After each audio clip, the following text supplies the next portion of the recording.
भक्ति आती है हृदय में तो हृदय के सारे दुर्गुण अपने आप भागने लगते हैं। कैसे बोले, एक महापुरुष बड़ा सुंदर उदाहरण देते हैं। एक सेठ जी ने अपने गांव में, अपने शहर में एक बढ़िया घर बनाया, 4 बहुमंजिला घर बनाया। सोचा सब लोग रहेंगे, पर जैसे जैसे बच्चे बड़े हुए सबके अपने अपने काम, किसी की ड्यूटी जॉब बाहर लग गई, बेटी की शादी हो गई, घर खाली। अब सेठ जी सोचे इतना बड़ा घर है खाली पड़ा, क्या करें? बोले किराए पे चढ़ा देते। तो सेठ जी ने किराए पे चढ़ाने के लिए इश्तिहार, एडवर्टाइजमेंट न्यूज़पेपर में निकाली और नीचे लिखा कि भैया शुद्ध सात्विक आहार वाले ही इस घर में आए।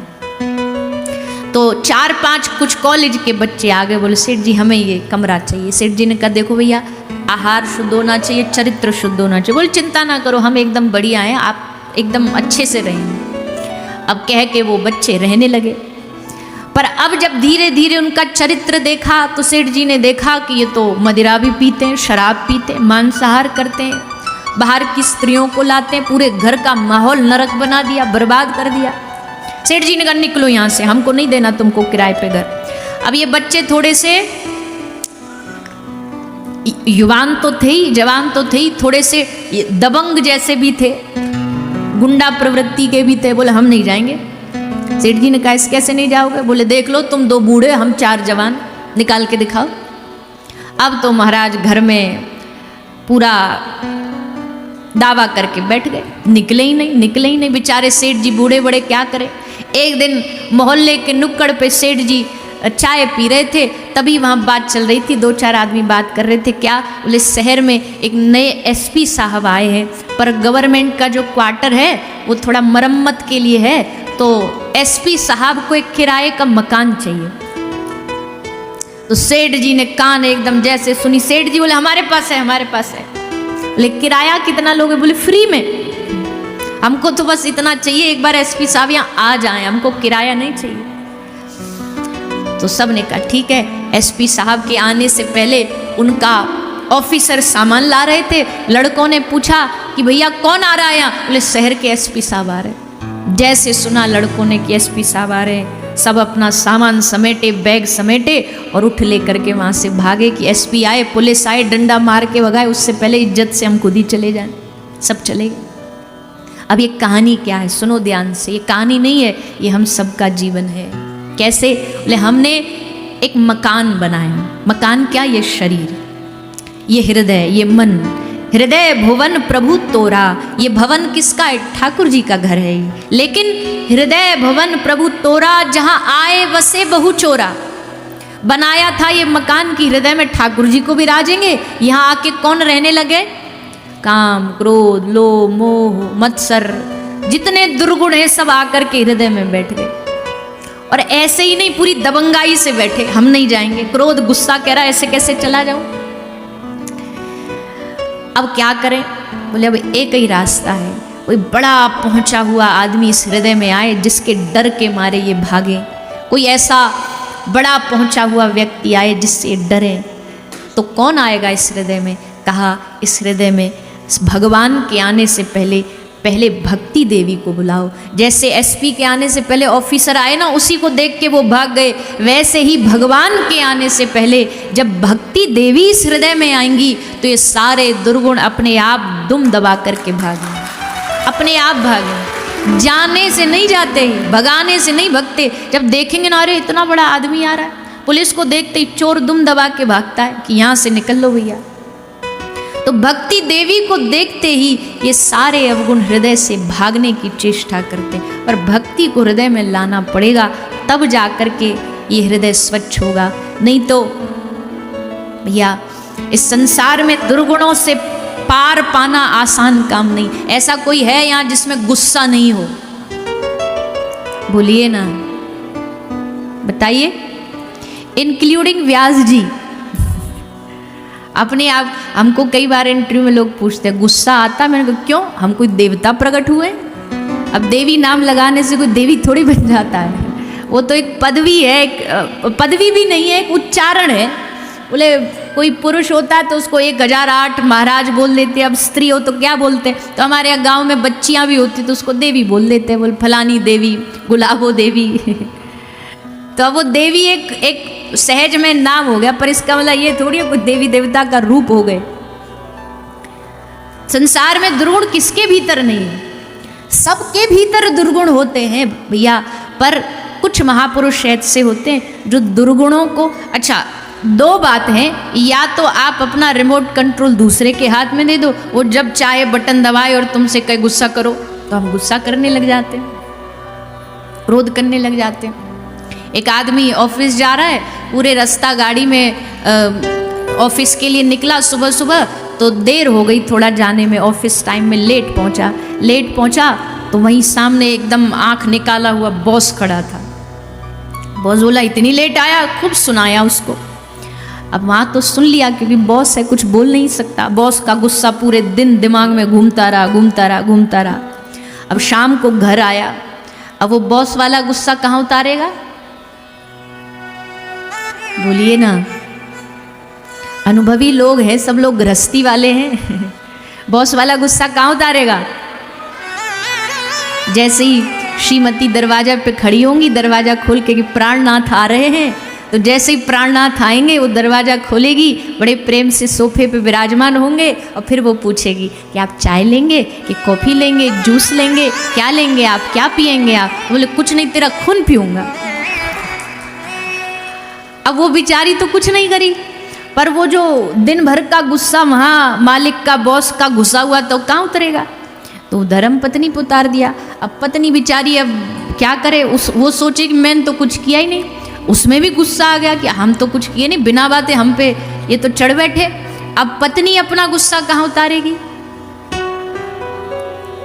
मैया इतनी भोली भाली मत बनो, सही बता दो। चिंटू आएगा बगा बगा, मम्मी मम्मी, सो मम्मी एक झापड़ मारेगी खींच के। अब चिंटू की पूरी दिमाग की नसें घूम जाती है कि अभी 2 मिनट तो पहले कह रही थी तू मेरा रसगुल्ला है, तू मेरा चांद का टुकड़ा है, ये इतनी जल्दी क्या भूत चढ़ गया इनमें। अब उन्होंने अपना गुस्सा बालक पे उतार दिया। बच्चा अपना गुस्सा कहाँ उतारेगा, वो जाके लेके अपनी कार उठाएगा, फेंक के मारेगा दीवार में। ऐसे करते इसको कहते ट्रांसफॉर्मेशन ऑफ एंगर। एक व्यक्ति अपना क्रोध दूसरे पे, दूसरा तीसरे पे, और एक बात और है, अपने से ताकतवर पर गुस्सा नहीं आता। जब भी आता अपने से जो कमजोर होता गुस्सा हमेशा उसी पे आता। अपने ताकतवर पे गुस्सा करके देखो, 2 मिनट में गुस्सा उतार देंगे। पर अपने से जो छोटा होगा, अपने से जो कमजोर होगा, जो तुम्हारे सामने बोल नहीं सकता, उस पर गुस्सा उतारेंगे। तो भैया दुर्गुण कैसे भागेंगे, एकदम जड़ से खत्म नहीं हो सकते, किसी के नहीं हो पाए, लेकिन भक्ति देवी के आते ये दुर्गुण डरने लग जाते हैं। इसलिए उमा कहूँ मैं अनुभव अपना, सत हरि भजन जगत सब सपना। इस भक्ति में पहली भक्ति है श्रवण भक्ति। सुनते रहो, श्रवण करते रहो। श्रवण करते करते करते हृदय की जो गांठें हैं, हृदय की गांठ को जो खोल दे, हृदय की ग्रंथि को जो खोल दे, उसी का नाम ग्रंथ है। ग्रंथ हमारे हृदय की ग्रंथि को खोलता है, इसलिए श्रवणम। दूसरा भक्ति का अंग क्या है, पहली भक्ति है सुनना, दूसरी भक्ति है कीर्तनम। श्री महाप्रभु श्री चैतन्य महाप्रभु शिक्षाष्टक में कहते हैं, चेतो दर्पण मार्जना। जैसे किसी घड़े में बहुत चिकनाई हो जाती है तो बार बार उसको मांझा जाता है, मांझ के साबुन से उसकी चिकनाई को साफ किया जाता है, वैसे मन पर अगर कोई परत चढ़ गई है तो उसको साफ कैसे करोगे, बोले नाम से, हरि नाम से, कीर्तन से। जब आप सब लोग यहाँ आकर के नाम संकीर्तन करते हो ना, ताली बजा करके भाव से, हरे कृष्ण कृष्ण कृष्ण हरे हरे, हरे राम राम राम हरे हरे, ये जब महामंत्र का गान करते हो, महाप्रभु की आज्ञा है आज भी कलिकाल में, कलयुग में जो इस नाम मंत्र का जाप करेगा, नाम मंत्र का कीर्तन करेगा, ध्यान रखना ठाकुर जी उससे कहीं दूर नहीं है, उसके आसपास ही घूमेंगे, उसके आसपास इस लालच में घूमेंगे कि कभी भी इसके मुख से ये नाम निकल सकता है, मेरा नाम उच्चारण कर सकता है। इसलिए कीर्तन करो। कीर्तन से क्या फायदा होता है? बाकी आवाजें दब जाती हैं, बाकी आवाजें सुनाई नहीं देती। हाँ, हम कथा कर रहे हैं फिर भी थोड़ी बहुत हल्ला गुल्ला सुन सकता है, पर जब कीर्तन कर रहे हो तो इसलिए हम कहते कीर्तन में आगे आना, क्योंकि उसमें पता नहीं लगेगा। कीर्तन में धीरे धीरे आगे आ जाओगे, शोर नहीं मचेगा। तो क्यों? क्योंकि भगवान का नाम जब हाई वॉल्यूम पर चलता है, वैसे भी इस संसार में आदमी कितनी भी सोई अवस्था में हो, कितना भी सो रहा हो गहरी नींद में, पर जोर से कोई उसके कान के पास जाके जोर से नाम उच्चारण करे तो अपने आप उसकी नींद भाग जाएगी। वैसे ही मोह निशा सब सोवनहारा, इस दुनिया में हर कोई आदमी मोह के निशा में सो रहा है, पर जब कोई महापुरुष जाके उनके कान में जोर से हरि बोल हरे कृष्ण नाम संकीर्तन करता है तो बरसों बरसों युगों युगों से जो माया की नींद, मोह की नींद है, उससे ये हरिनाम संकीर्तन उसे जगा देता है। इसलिए महाप्रभु ने कहा कलयुग में विजयते श्री कृष्ण संकीर्तनम, कृष्ण नाम संकीर्तन की कलयुग में विजय हो, विजय हो, विजय हो। आज हमारे बहुत सारे वैष्णवजन मैंने देखे रास्ते में इस्कॉन से पधारे हैं, हाथ में भगवत गीता लेकर के, ग्रंथ लेकर के बांट रहे हैं। एक बात तो हम ये कह दें कि वास्तविकता में कभी कभी भगवान युग में युग को बदलने के लिए कोई महापुरुष भेजते हैं, और उन्हीं महापुरुषों में से एक महापुरुष हुए श्री एसी भक्ति वेदांत प्रभुपाद, जिन्होंने पूरे विश्व को हरिनाम सिखा दिया। महाप्रभु ने कहा था कि इस सारे संसार में हमारा हरे कृष्ण नाम संकीर्तन का प्रचार होगा, और श्री प्रभुपाद जी ने वही करके दिखाया, सबको नाम से जोड़ा। आज देखो अपने वृंदावन में कितने अंग्रेज अपना जीवन छोड़ के माला लेकर के हरिनाम संकीर्तन जाप कर रहे हैं, चंदन लगाते हैं, धोती पहनते हैं, शिखा रखते हैं। एक भारत के बच्चे हैं, इनको शिखा रखने में शर्म आती है, इनको तिलक लगाने में शर्म आती है, इनको कंठी धारण करने में लगता हम तो लो क्लास के हो गए। अभी दुनिया भर के सिनेमा के हीरो की कॉपी करवा लो, तुरंत कर लेंगे। अरे देखो, जब कोई भारत का बच्चा, कोई सनातनी बच्चा, उसकी वेशभूषा वैष्णव जैसी होती है, माथे पे तिलक हो, गले में कंठी हो, भारतीय परिवेश पहना हो, तो सामने वाले को भी देख करके एक बार तो मन करता है कि हाथ जोड़ करके इसको प्रणाम कर लें। तो खैर समय बदला है, आजकल बहुत अच्छा युग चल रहा है। हमें तो लग रहा है कि भगवान की कृपा से कलयुग का सबसे बेस्ट समय चल रहा है, क्योंकि इस समय इतने महापुरुषों की कृपा हो रही है, सारे युवा भी धीरे धीरे भगवान की भक्ति से जुड़ रहे हैं, कथाओं से जुड़ रहे हैं। पहले तो भैया कथा करने वाले भी बूढ़े बड़े होते थे और सुनने वाले भी ऐसे होते थे, तो कोई जाता ही नहीं था कथा सुने, बोले घर के बुजुर्गों को भेज देते, बोले तुम जाओ कथा सुनो, हमारा काम अभी ये नहीं है, हम तो बुढ़ापे में कर लेंगे। पर नहीं भैया, आज के इस युग को देखते हुए जितना जल्दी भगवान की भक्ति में लग जाओ उतना बढ़िया है, नहीं तो धीरे धीरे आगे। श्री चैतन्य महाप्रभु ने कहा ये जो चल रहा है ना, ये अभी गोल्डन पीरियड चल रहा है, इसमें जितना भगवान को जिसने भजन कर लिया पा लिया सो पा लिया, नहीं तो बाद में तो भैया फिर जय जय श्री राम है। घोर कलयुग, प्रचंड कलयुग चालू होगा। अभी तो देखो कितनी सहजता है, जहाँ मन चाहे भगवान की कथा कर सकते हो। कलयुग का एक समय आएगा जब कथा कह नहीं पाएंगे, सुन नहीं पाएंगे, इतने राक्षस प्रवृत्ति के लोग हो जाएंगे। इसलिए अभी समय है, जितना समझ सकते नाम संकीर्तन करो। हम आप सबसे भी निवेदन करते हैं, अपने घर में पूरा परिवार 5 मिनट बैठ के कीर्तन किया करो। अगर आपके घर में 5 सदस्य हैं, 7 सदस्य हैं, सब लोग बैठ जाओ, इकट्ठे हो जाओ, 5 मिनट के लिए नाम संकीर्तन करो। 24 घंटे में से 10 मिनट निकालना कोई मुश्किल काम है? अरे बोलो ना। अच्छा चलो, हम आपसे कहते कि भाई एक काम करो, अपना घर परिवार, बालक बीवी बच्चे सबको छोड़ करके किसी हिमालय की गुफा में भजन करने चले जाओ, तो जाते? सच्ची सच्ची बोलो, नहीं जा सकते। अगर हम आपसे कहें काम करो, सब काम छोड़ो, आप अपने जीवन की जितनी भी कमाई आपने आज तक कमाई है ना, जितनी भी प्रॉपर्टी आपने बनाई है, जितना भी बैंक बैलेंस आपके पास है, सब ला करके हमें दान दे दो, तो दोगे? अरे खुल के बोलो, झूठ झूठ थोड़ी है इसमें, जो है वो सच है। हाँ ठीक है, आप बाँचते होंगे कथा, पर इसका मतलब ये थोड़ी है सब दे देंगे तुम्हें। हम सब कुछ दान भी नहीं कर सकते।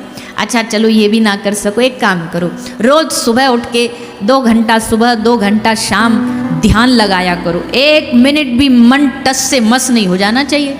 मन एकाग्र करके ठाकुर जी के चरणों में बस वहीं लगा रहे, ये कर पाओगे? बोलिए ना भैया। ध्यान आज के युग में लगाना, जैसे ही ध्यान करने बैठते रसगुल्ला याद आते हैं, जैसे ही ध्यान करने बैठते हैं बालक बच्चे याद आते हैं, उनकी फीस भरनी है याद आती है।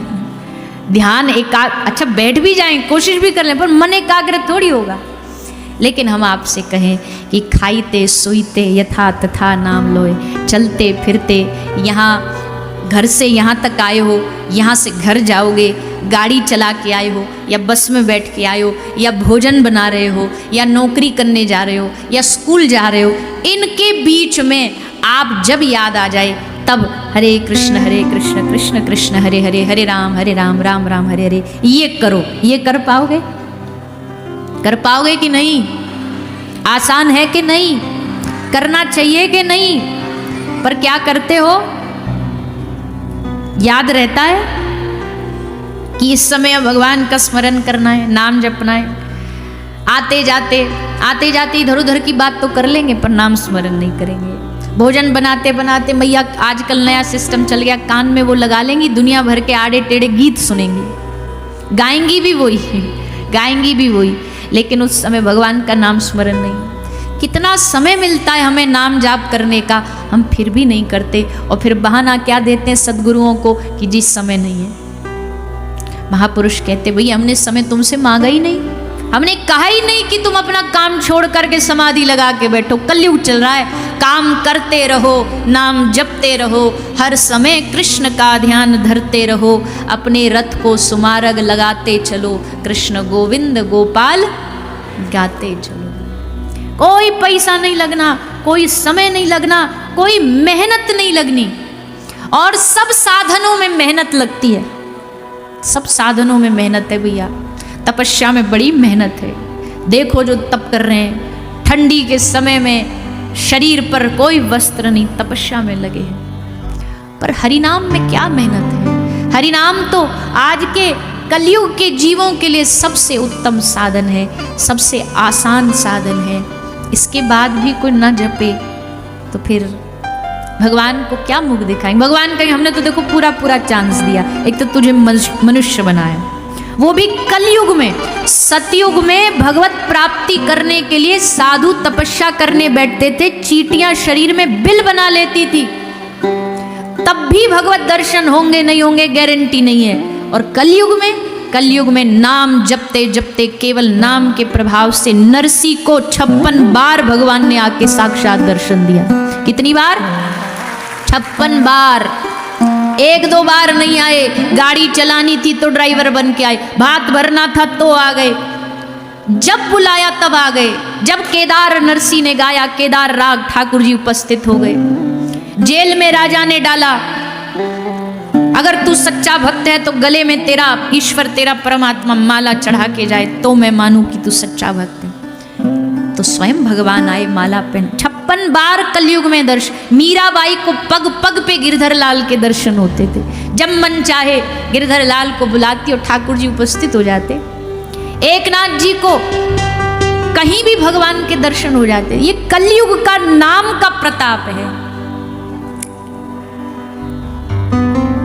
जैनाबाई नामदेव जी के घर में झाड़ू लगाती थी, नामदेव जी के घर में कपड़ा धोती थी, और नामदेव जी जब सत्संग करते तो कहीं पीछे बैठी एकदम शांत भाव से और बैठी बैठी सत्संग सुनती रहती थी। नामदेव जी का संग पाके ऐसा रंग चढ़ा जैनाबाई को, कपड़ा धोते धोते विठ्ठला विठ्ठला, झाड़ू लगाते लगाते पांडुरंगा पांडुरंगा, गोबर उपला थापते थापते विठ्ठल विठ्ठल विठ्ठल। एक बार इनके गोबर का जो कंडा, गोबर का कंडा समझते हैं ना, गोबर के उपले, वो जाके किसी पड़ोसन के उपलों में जा मिले, पड़ोसन से जा लड़ी, बोली मेरे कंडे तूने ले लिए। पड़ोसन बोली जितने थे तू गिन के ले ले। बोले ना, मुझको गिनती के नहीं, मुझको मेरे वाले ही चाहिए, तेरे वाले नहीं चाहिए। तो बोले कंडों में कौन सा मार्क लगा होता, कौन सी स्टैंप लगी होती है? बोले हाँ लगी होती है, मेरे कंडों में तो स्टैंप लगी है, निशान है। क्या निशान है? बोले कंडे को उठाओ और कान में लगाओ, अगर उस कंडे से आवाज आ जाए विट्ठल विट्ठल विट्ठल, तो समझ लेना ये मेरे कंडे, मेरे कंडों की ये पहचान। और भैया गजब देखो, कहने के लिए नहीं, जब लोगों ने कान से लगाया तो उपलों से विट्ठला विट्ठला विट्ठला पांडुरंगा पांडुरंगा इसकी आवाज आई। छू भर भी देना कोई वैष्णव अपनी कृपा से किसी को छू भर भी दे, बस उसी से कल्याण हो जाता है। निर्जीव को छू दिया तो उसमें से विट्ठल विट्ठल निकलने लगा। अगर कोई नाम जापक हमें छू दे, हमारी जिह्वा से भी नाम सतत गंगा की तरह बहने लगे। इसलिए जीवन में साधु संग जरूरी है कि कब कौन साधु रीझ कर हम पर कृपा कर दे। नाम जाप हमारे हृदय में जैसे वायरस फैलता है ना, भक्ति भी एक वायरस है। भक्ति बड़ा तगड़ा वायरस है। वायरस के इर्द गिर्द भी आ जाओगे ना तो चढ़ जाएगा तुम्हारे ऊपर। आप, हमें नहीं पता आप कितने अनुभवी हो। यहाँ बैठोगे, कथा में बैठोगे तो बहुत अच्छी बात है, घर में बैठोगे, संसार में बैठोगे अलग बात है, और वहीं आप किसी वृंदावन में किसी साधु के शरण में बैठ जाओ, बरसाना में किसी संत महापुरुष के चरणों में बैठ जाओ, वो कुछ पल आपको ऐसा भक्ति में डुबा देगा कि न चाहते हुए भी उस भूमि पर जा कर के आपके मुख से भी किशोरी जी का नाम निकलने लगेगा, ठाकुर जी का नाम निकलेगा। और यही सार है। जितना जाप कर सको, अभी भी यहां बैठे हो ना, आपका कोई काम तो नहीं है ना, बोलने का काम हमारा है, आपका क्या काम है? सुनना तो है ही है, उसके अलावा क्या करोगे? बस सुनते ही रहोगे। तुरंत की तुरंत दवाई लो, उसका आहार ग्रहण करो। हम सुना रहे हैं, आप कान से सुनो, जिह्वा से बोलो। अपने अंदर गुरु मंत्र है, गुरु मंत्र बोलो। हरे कृष्ण महामंत्र बोल सकते हो जिनके गुरु नहीं, साथ साथ में नाम जाप करो। साथ में नाम जाप करते करते कान से कथा, दोनों डोज, इंजेक्शन भी और दवाई भी, जब दोनों साथ जाएगी ना शरीर में, तब देखो कितनी जल्दी बीमारी ठीक होगी। अभी एक ही डोज जाती है, बस सुनते सुनते भरे, नाम जाप नहीं करते। लेकिन जब जाप करने लग जाओ कृष्ण नाम, श्री किशोरी जी का नाम,